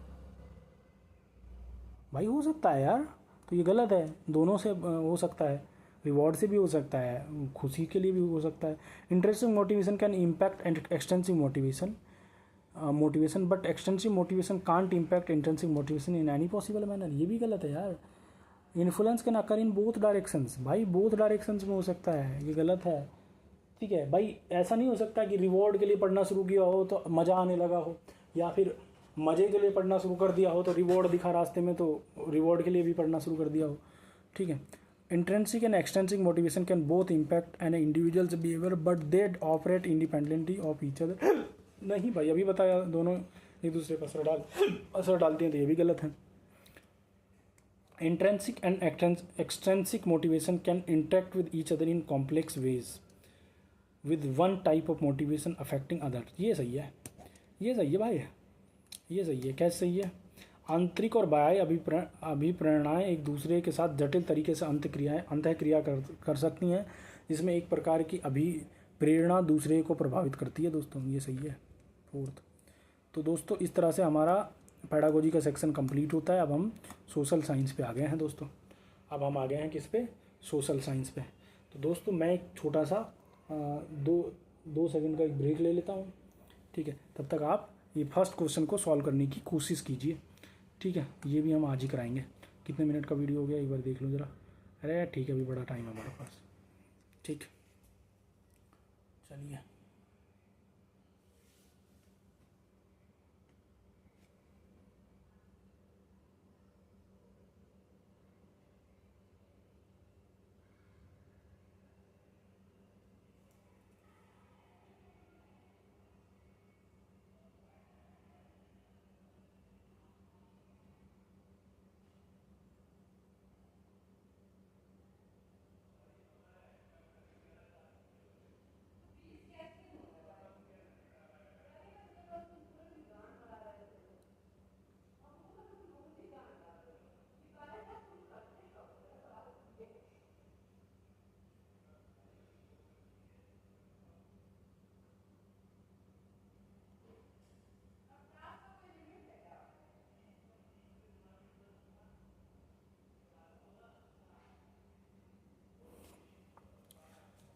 चलिए दोस्तों, फिर शुरू करें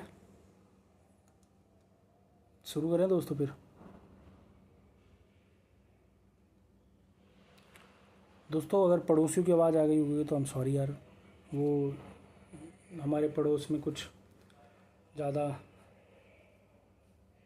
अब क्या बताऊँ, बस छोड़िए। चलिए। The Harappan were master craftsman and possessed knowledge of metallurgy. The Harappans were master craftsman and possessed knowledge of metallurgy of copper, bronze, iron और ब्रास। बताओ किसकी है भाई? भाई कॉपर की है ना, इसको तभी तो कॉपर सभ्यता कहा जाता है। ठीक है, हड़प्पावासी तांबे की धातुकर्म तकनीक में कुशल थे और तांबे से औजार, हथियार व आभूषण बनाते थे दोस्तों। ठीक है। तो Harappans were skilled in copper metallurgy and use copper for tools weapons and ornaments, ठीक है। ये ब्रॉन्ज के बारे में क्या ख्याल दो? Bronze was also known to Harappans was made mainly by alloying copper with tin, but the question specifically asked for the relevant metallurgy हुआ, ठीक है।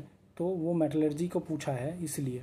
तो जो ब्रॉन्ज है कांसे भी हड़प्पा वासियों को घात था, और ये मुख्यतः तांबे में टीन मिलाकर बनाया जाता था, ठीक है। आयरन इनसे परिचित नहीं था, ये जानते थे बट ये मेटलर्जी जो है कॉपर में ही कर रहे थे ज़्यादातर, ठीक है। ठीक है दोस्तों। और ब्रास क्या होता है दोस्तों? पीतल तांबे और जस्ते की मिश्र धातु है जो हड़प्पा सभ्यता की प्रमुख धातु क्रम परंपरा नहीं थी, ये नहीं पाया जाता था। तो ये दोनों नहीं पाए जाते थे, ये दोनों पाए जाते थे, बट मेटलर्जी कॉपर में हो रही थी, तो ये सही है आंसर 1। चलिए भाई 32 देख लेते हैं हमारा, ठीक है। Read the following statement carefully. The first Singh Sabha were formed at the Lahore in 1873, at Amritsar in 1879, ठीक है। देख लेते हैं क्या कह रहा है, क्या कह रहा है।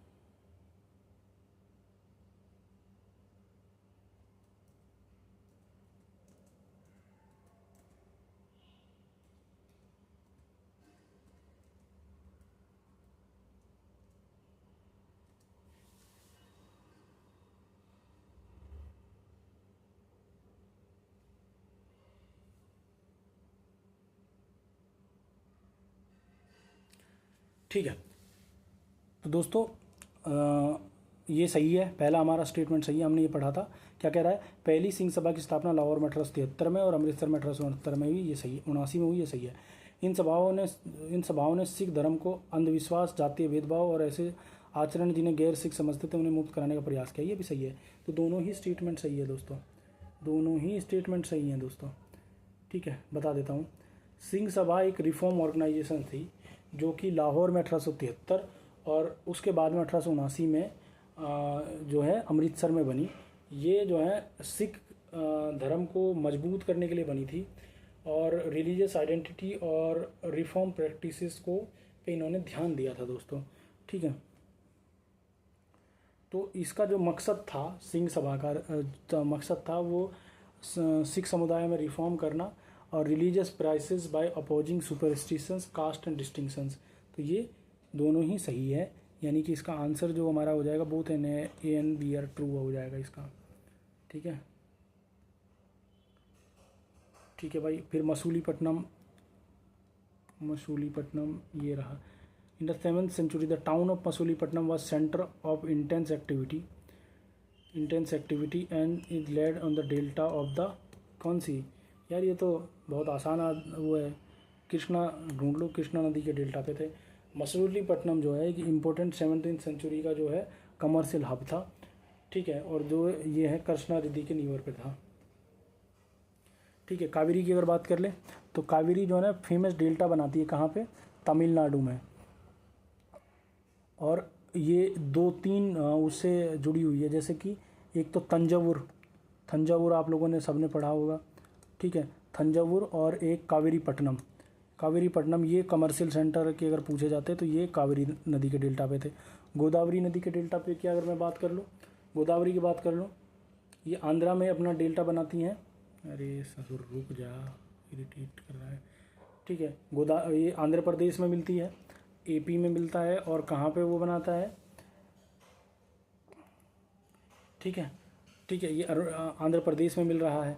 हुगली कोलकाता पे आप सब जानते हैं, ठीक है। हुगली कोलकाता में है, ठीक है। और ये एक इम्पोर्टेंट रिवराइन ट्रेड रूट है बंगाल का, ठीक है। इसके साथ सतगांव और कलकत्ता जैसे रूट एसोसिएटेड हैं। कृष्णा नदी का बता ही दिया मैंने आपको। Masulipatnam was located on the Krishna delta and become an important port involve in regional और ओवरसीज ट्रेड, ठीक है। चलिए 34 देख लेते हैं तुरंत ही।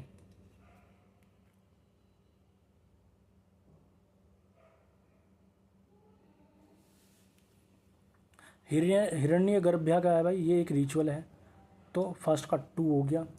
तो Hiranyagarbha was a ritual through which rulers could symbolically claim a higher social status. ठीक है, तो हिरण्यगर्भा एक अनुष्ठान था जिसके माध्यम से शासक प्रतीकात्मक रूप से उच्च सामाजिक स्थिति का दावा कर सकता था। और प्रशस्ति क्या है दोस्तों?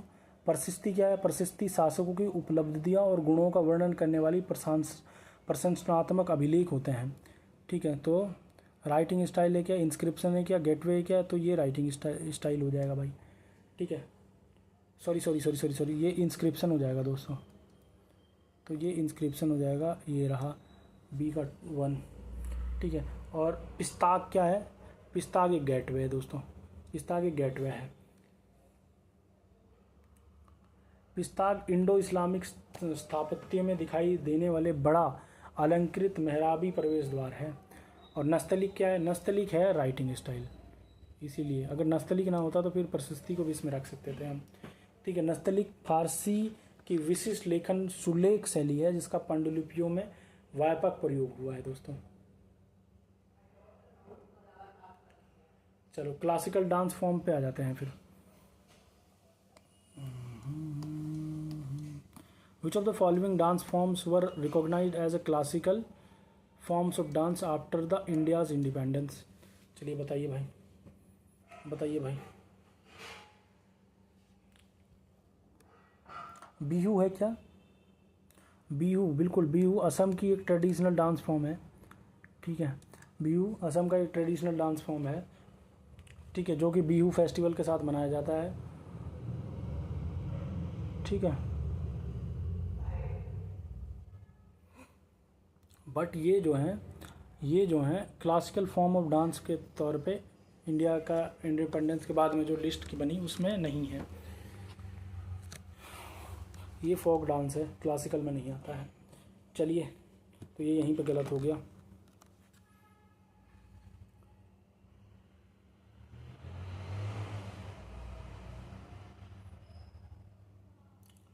चलिए फिर देख लेते हैं, भरतनाट्यम देख लेते हैं। भरतनाट्यम का बताओ। ये है एक क्लासिकल डांस फॉर्म, ये क्लासिकल डांस फॉर्म है। ये तमिलनाडु में होता है। दिमाग की, तमिलनाडु में होता है, ये तमिलनाडु में होता है और ये क्लासिकल डांस फॉर्म है। और ये सीडी है। ठीक है, ये ट्रेडिशनल डांस फॉर्म है, फोक डांस फॉर्म है। ठीक है, असम से रिलेटेड है।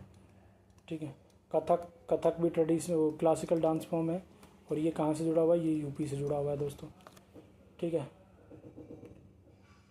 ठीक है, और कथकली भी है क्या? ये भी क्लासिकल डांस फॉर्म है दोस्तों, सीडी है ये भी। और ये अपने एलोबरेट कॉस्ट्यूम और मेकअप और एक्सप्रेसिव परफॉर्मेंस के लिए जानी जाती है। ठीक है, ओडिसी क्या है? और कथकली जो है ना, कथकली का मैं बताना भूल गया, केरल की फेमस वो है।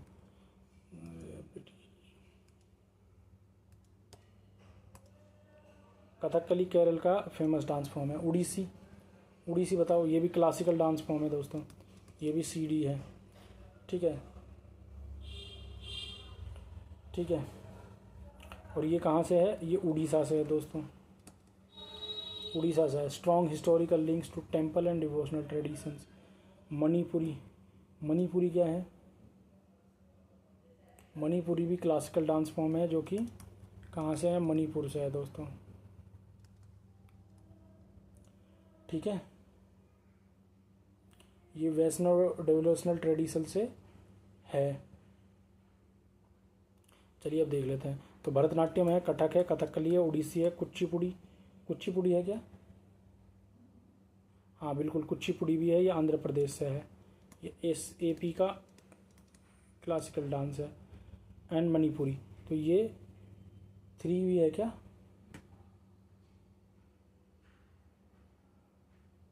थ्री, इसमें भांगड़ा नहीं है दोस्तों। तो कथकली ये देख रहे थे ना हम, सॉरी। तो ये तो सही है, 2 सही है इसका। ठीक है, भरतनाट्यम, कथक, भांगड़ा, उड़ीसा, कुचिपुड़ी एंड कथकली। इसमें भांगड़ा रखा है, ये भी गलत हो जाएगा। तो 2 ही आंसर है इसका 35 का। ठीक है, चलिए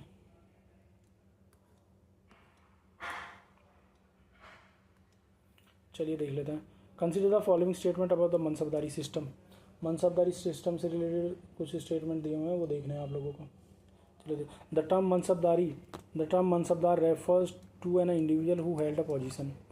ठीक है, mansabdar refer to an individual who held a position, बिल्कुल सही है भाई ये। It was a grading system use to fix rank, salary and military responsibility. ये भी सही है, दोनों स्टेटमेंट सही हैं। ठीक है, दोनों ही स्टेटमेंट सही हैं। तो फारसी शब्द मनसब का अर्थ है पद या रैंक। ठीक है, तो मनसब जो है पद या रैंक होता है, इसीलिए मनसबदार वह व्यक्ति होता है जिसे मुगल प्रशासन में एक निश्चित पद प्राप्त होता है। तो पहला सही हो गया दोस्तों। ठीक है, और मनसबदारी व्यवस्था अधिकारियों की श्रेणी, रैंक निर्धारित करती है तथा उनकी सैन्य जिम्मेदारियां और परिश्रम से संबंधित है।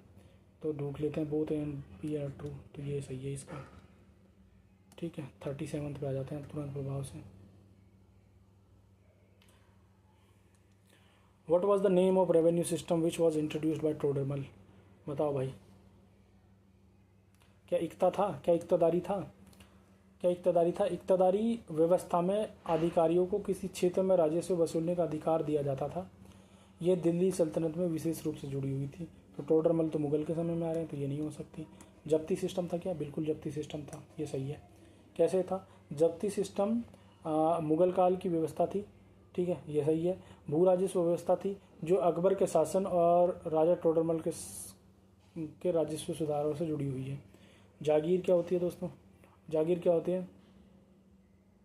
ये एक रेवेन्यू असाइनमेंट होता है जो कि ऑफिशियल्स को असाइन किया जाता है institute of being specific revenue assessment method. ठीक है, जागीर किसी अधिकारी को राजस्व प्राप्त करने हेतु दिया गया क्षेत्र या राजस्व अधिकार था। ये स्वयं राजस्व निर्धारण की प्रणाली नहीं था। ठीक है, मनसब क्या होता है दोस्तों? मनसब मैंने अभी आपको बताया। मनसब मुगल प्रशासन में अधिकारी की रैंक, पद को दर्शाता है। ये राजस्व प्रणाली नहीं था। और ठीक है, तो ये तीनों गलत हैं, तो जब्ती सही है। Consider the following statement regarding Mehrgarh. Mehrgarh के संबंध में निम्नलिखित कथनों का विचार कीजिए। बताइए भाई। चलिए, मेहरगढ़ वह स्थान है जहाँ लोगों को पहली बार चावल एवं मक्का उगाना सीखा। क्या ये सही है? ये गलत है भाई। क्यों गलत है बता देता हूँ। मेहरगढ़ प्रारंभिक गेहूँ, जौ की खेती और पशुपालन के प्रमाणों के लिए प्रसिद्ध है। इसे चावल और मक्का की पहली खेती का केंद्र नहीं माना जाता है। ठीक है, तो ये गलत है। मेहरगढ़ में हिरणों, भेड़ों एवं बकरियों की हड्डियाँ पाई गई हैं। क्या ये सही है? सही है, ये सही है। 2 सही है। कैसे सही है? मेहरगढ़ में पशुओं की हड्डियां मिलने से शिकार तथा भेड़ बकरी जैसी पशुओं के प्रारंभिक पालन उपयोग के प्रमाण मिलते हैं। ठीक है, तो ये ठीक है। मेहरगढ़ में घर चौकोर अथवा आयताकार थे। ये भी ठीक है, ये भी ठीक है। पुरातात्विक प्रमाण बताते हैं कि मेहरगढ़ के घर सामान्यतः चौकोर या आयताकार बनाए जाते थे और कच्ची ईंटों के प्रयोग से घर बनते थे भाई। चलिए भाई, तो क्या सही हुआ इसका? बी एन सी ढूंढो। बी एन सी रहा 2 में।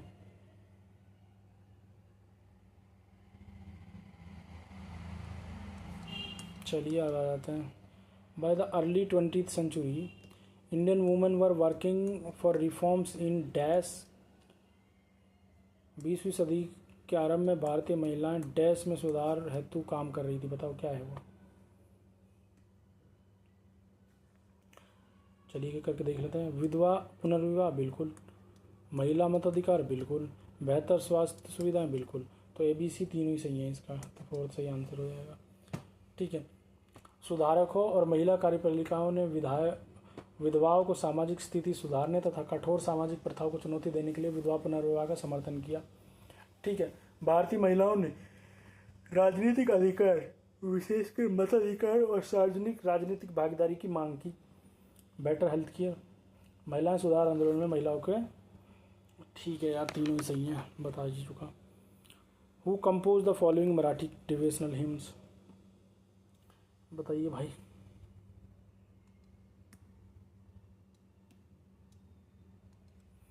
You made us low caste. Why don't you face that fact, great Lord? Our whole life left our food to eat. You should be ashamed of this. तुमने हमें नीची जाति का बनाया। मेरे महाप्रभु, तुम स्वयं ये स्थिति स्वीकार करके तो देखो। हमें जीवन भर जूठन खानी पड़ती है। इसके लिए मेरे प्रभु तुम्हें शर्म आनी चाहिए। प्रभु को शर्म। भाई ये चौक मेला जी की बहुत फेमस लाइन है। ठीक है। चौक मेला भक्ति परंपरा के महार संत थे, जिनकी रचनाओं में जातिगत भेदभाव और अस्पृश्यता से होने वाली सामाजिक कष्टों को व्यक्त किया गया है दोस्तों। ठीक है। ठीक है। करमेला देख लें। करमेला चौक मेला की पारिवारिक भक्ति परंपरा से जुड़े थे और जातिगत बहिष्कार के अनुभव व्यक्त करते थे, लेकिन दिया गया पद चौक मेला से संबंधित है। ठीक है। मीराबाई देख लेते हैं अब। मीराबाई क्या है? मीराबाई प्रमुख कृष्ण भक्त कवित्री थी। उनकी रचनाओं का मुख्य केंद्र कृष्ण के प्रति व्यक्तिगत भक्ति और समर्पण था। आप सब जानते हैं। बसवन्ना 12वीं शताब्दी के दक्षिण भारतीय धार्मिक सुधारक थे, जो लिंगायत वीरशैव परंपरा से जुड़े और जातिगत ऊंच नीच का विरोध करते थे। ठीक है दोस्तों, चलिए 41 पे आ जाते हैं। अब 41 पे आ जाते हैं दोस्तों।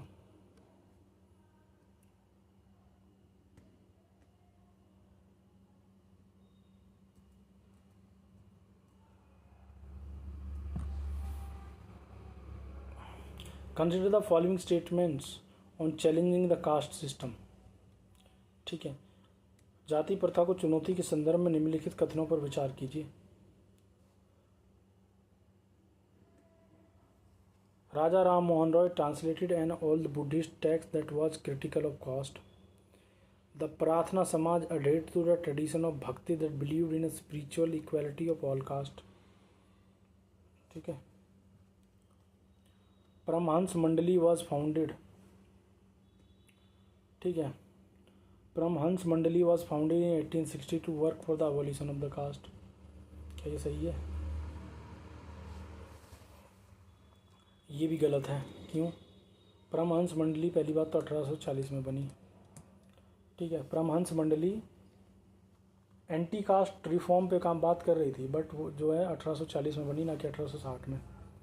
ठीक है दोस्तों, चलिए देख लेते हैं। प्रार्थना Samaj adhered to the tradition of bhakti that believed in a spiritual equality of all caste। प्रार्थना समाज promoted social and religious reform and was influenced by the bhakti idea of spiritual equality beyond caste distinctions। तो प्रार्थना समाज सामाजिक धार्मिक सुधार का समर्थक था और भक्ति परंपरा की उस धारणा से प्रभावित था जिसमें सभी जातियों की आध्यात्मिक समानता मानी जाती है। तो बी भी करेक्ट है भाई। बी करेक्ट है भाई। तो ओनली बी सही हो जाएगा इसका। राजा राम मोहन राय। राजा राम मोहन राय जातिगत भेदभाव के विरोधी सुधारक थे, लेकिन प्राचीन बौद्ध जाति विरोध ग्रंथ के इस अनुवाद का श्रेय उन्हें नहीं दिया जाता है। ठीक है दोस्तों,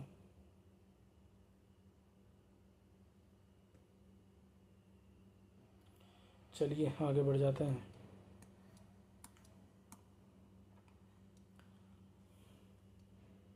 आगे क्या कह रहा है? Leader of salt Satyagraha in south India. Leader of salt Satyagraha in south India organized prabhat pheris. Leader of salt Satyagraha in south India C Rajagopalachari इसका। ऑर्गेनाइज्ड प्रभात फेरीज कौन थे? बताओ भाई। अंबाबाई। लीजेंडरी ट्राइबल लीडर कौन थे? वीर लखन नायक थे या सुभाष चंद्र बोस थे? वीर लखन नायक थे। ठीक है। और रेडिकल नेशनलिस्ट कौन थे? सुभाष चंद्र बोस थे दोस्तों।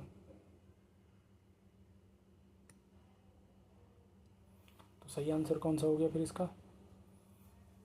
बता दो यार तुम लोग। 3, ए का 3, बी का 4।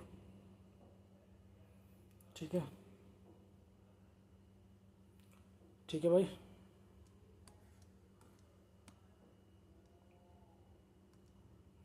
Which of the followings were demanded by the Indian National Congress in the early days?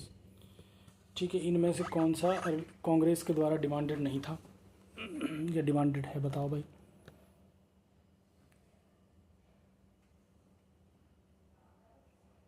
चलिए, इंडियनाइजेशन ऑफ एडमिनिस्ट्रेशन, भाई बिल्कुल।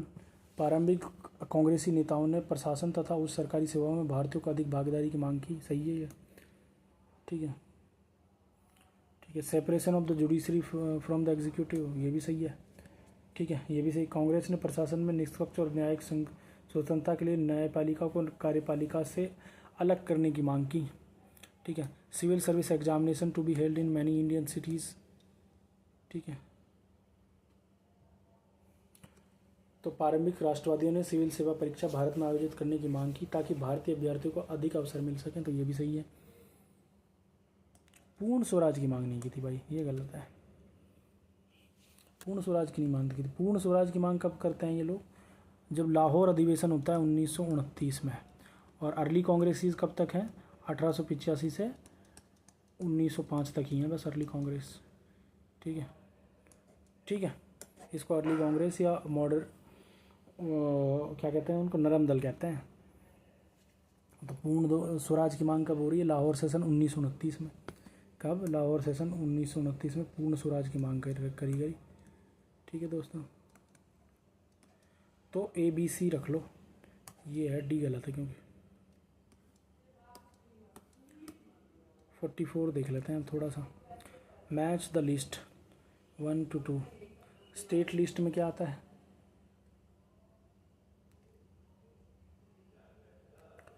स्टेट लिस्ट में इन जो दिए हुए ऑप्शन है उनमें से हेल्थ आता है, ठीक है। यूनियन लिस्ट में क्या आता है दोस्तों?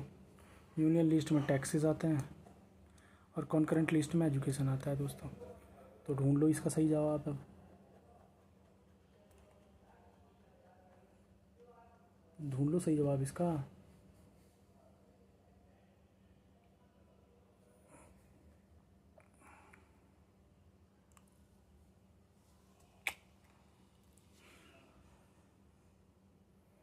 तो 1 का 3 ढूंढो। A का 3 इसमें नहीं है, इसमें नहीं है। A का 3 इसमें है और B का जी 1 देखो, B का 1 इसमें है, B का 1 इसमें नहीं है, तो ये गलत हो जाएगा, ये सही हो जाएगा, यानी 3 सही है इसका, ठीक है भाई। चलिए अब हमारे ज्योग्राफी से कुछ सवाल आएंगे। What happens if earth doesn't rotate? क्या होगा अगर अर्थ रोटेट ना करे तो? ठीक है, चलिए। There will be a shorter day and longer night. पृथ्वी का घूर्णन दिन रात के नियमित परिवर्तन का कारण है। घूर्णन न होने पर सामान्य दिन रात चक्र नहीं रहेगा, तो ये तो गलत है भाई, ठीक है। There will be longer days and shorter night.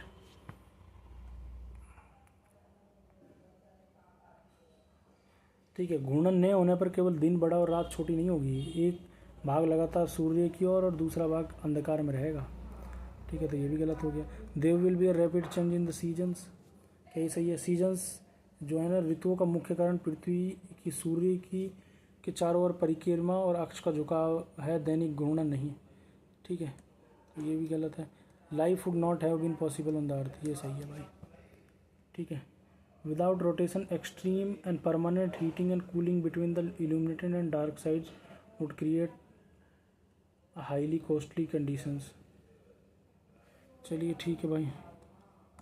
If a teacher wants to teach the children to read and understand the map through the map of India, which of the following should she discuss first? ठीक है, बताओ भाई क्या discuss करना चाहिए? Direction in scale बिल्कुल करना चाहिए। जोग्राफिकल स्टेटस ऑफ इंडिया बिल्कुल करना चाहिए। सिंबल एंड आइकन बिल्कुल करना चाहिए। नेशनल सिंबल्स ऑफ इंडिया इसकी ज़रूरत तो नहीं है, शायद इसकी ज़रूरत नहीं है दोस्तों, ठीक है, ठीक है। तो क्या है कि डायरेक्शन और स्केल जो हैं वो मैप के लिए फंडामेंटल होते हैं दोस्तों, मैप के लिए फंडामेंटल होते हैं। दिशा और मैपाना मानचित्र पढ़ने की मूलभूत अवधारणाएं हैं, इनके द्वारा स्थान, दूरी और दिशात्मक संबंध समझे जाते हैं। ज्योग्राफिकल स्टेटस ऑफ इंडिया, ठीक है, ये क्या है? भारत की भौगोलिक स्थिति, सीमाएं और पड़ोसी क्षेत्रों की जानकारी बच्चों को मानचित्र की विषय वस्तु समझने में मदद करती हैं, ठीक है। मानचित्र के प्रतीक सड़क, नदी, गैर और समस्याएं जैसी विशेषताएं दर्शाते हैं, इसीलिए इन्हें समझना आवश्यक है दोस्तों। और राष्ट्रीय प्रतीक नागरिक शास्त्र और सामान्य ज्ञान के लिए महत्वपूर्ण है, लेकिन मानचित्र पढ़ने के लिए नहीं। ठीक है दोस्तों,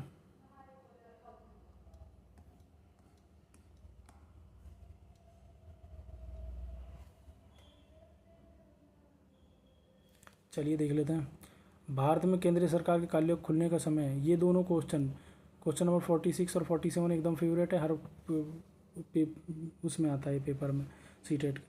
सुबह 9 बजे से IST भारतीय मानक का क्रमश बेंगलुरु के पास 77:30 देर। ठीक है, sorry. The opening time of central government office in India is 9 AM Indian standard time. What will be that local time of opening the central government office located at 77 degree 30 inch east longitude near Bengaluru and 91 degree 15 inch east longitude near Agartala respectively. बताओ क्या होगा।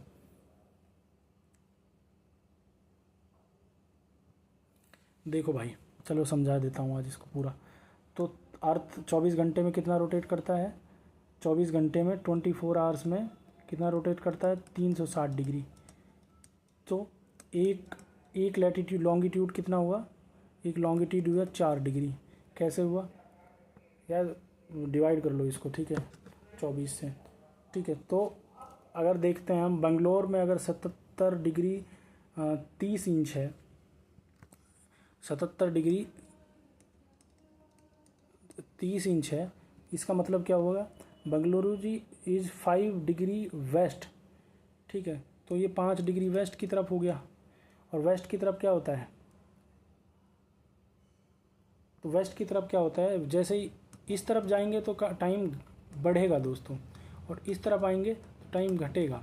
तो ये waste की तरफ है, तो time क्या घटेगा? 5 डिग्री, तो 5 × 4 × 5 हो जाएगा। तो यानी कि 20 डिग्री कम होगा। 20 डिग्री कम होगा तो 9 में से 20 माइनस कर लो, तो यानी कि 8:40 पे खुल रहे होंगे यहाँ पर ऑफिसेस। ठीक है, अब अगरतला देख लेते हैं दोस्तों। अगरतला के बारे में क्या बोला है? अगरतला कहाँ पे दिया है इसने? अगरतला दिया था इसने 82 और 30 के मुकाबले 91 डिग्री 15 इंच, यानी कि अगरतला जो है 8 डिग्री और 45 इंच आ गया है। तो इसको 4 से मल्टीप्लाई कर लो दोस्तों, इसको 4 से मल्टीप्लाई कर लो, कितना आ जाएगा? ये 35 मिनट्स आ जाएगा। 35 मिनट्स ईस्ट की तरफ, यानी कि आगे तो आगे होगा तो 9:35 पे खुल सकता है। तो 9:35 पे खुल सकता है। ठीक है, समझ गए भाई? चलिए भाई आगे आ जाइए अब हमारा। चलिए, the areas bounded by the Tropic of Cancer and the Arctic Circle have moderate temperatures. ठीक है, कर्क रेखा और उत्तर ध्रुवीय वृत्त आर्कटिक वृत्त के बीच वाले क्षेत्र का तापमान मध्यम रहता है। क्या स्टेटमेंट गलत है? बिल्कुल गलत है ये स्टेटमेंट। कैसे गलत है? ठीक है, ये क्षेत्र उत्तरी अक्षांशों तक फैला है और इसमें अत्यधिक ठंडे क्षेत्र भी आते हैं, इसलिए पूरे क्षेत्र का तापमान सामान्यतः मध्यम नहीं कहा जा सकता। ठीक है, अब देख लेते हैं इसको। कर्क रेखा के बाद के किसी भी अक्षांश पर दोपहर का सूर्य कभी सिर के ऊपर नहीं रहता है। ठीक है, ये सही है। सूर्य की सीधी उत्तरार्ध किरणें कर्क और मकर रेखा के बीच ही पड़ती हैं। इनके बाहर सूर्य कभी ठीक सिर के ऊपर नहीं होता दोस्तों।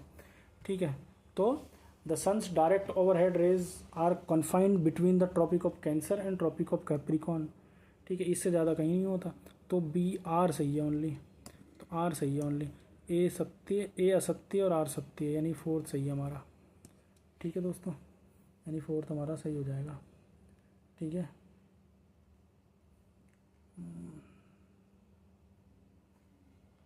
चलिए 49 देख लेते हैं। 49 क्या कह रहा है?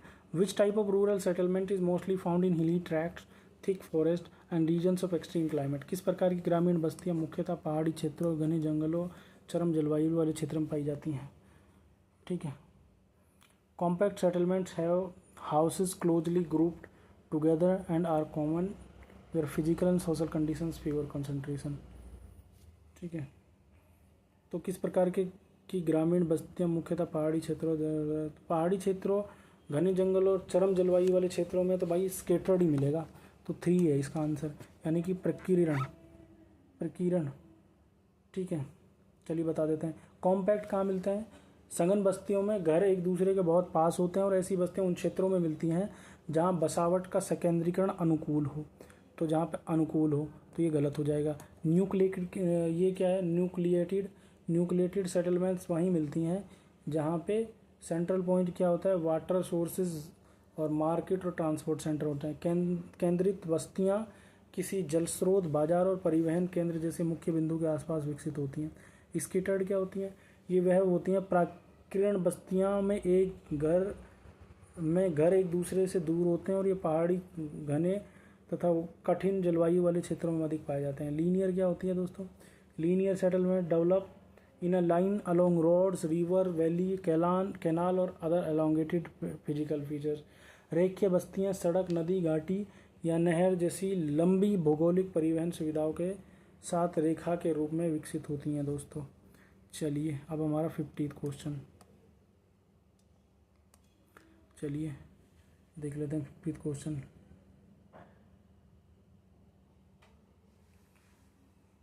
पी वेव्स किससे जुड़ा हुआ है? ये लॉन्गिट्यूडनल वेव से जुड़ा हुआ है, ठीक है। यानी कि ए का 3। और एल वेव्स किससे जुड़ा हुआ है?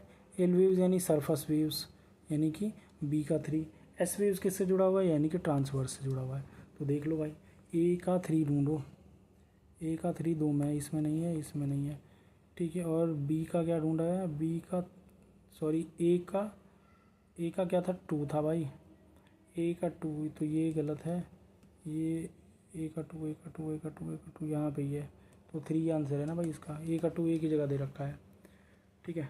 तो दोस्तों यार अब हालत ख़राब हो गई है, मुझे लगता है अब हमको यहीं पे रोकना चाहिए इसको। हालत हो गई है ख़राब अब, ठीक है। बाकी के जो बचे हुए क्वेश्चन हैं, 40 क्वेश्चन ये हो गए, और लैंग्वेज वाले क्वेश्चंस वो मैं आप लोगों को सेकंड पार्ट में दे दूंगा दोस्तों, ठीक है। तब तक के लिए बहुत धन्यवाद आप लोगों का। ध्यान रखिए आप लोग अपना।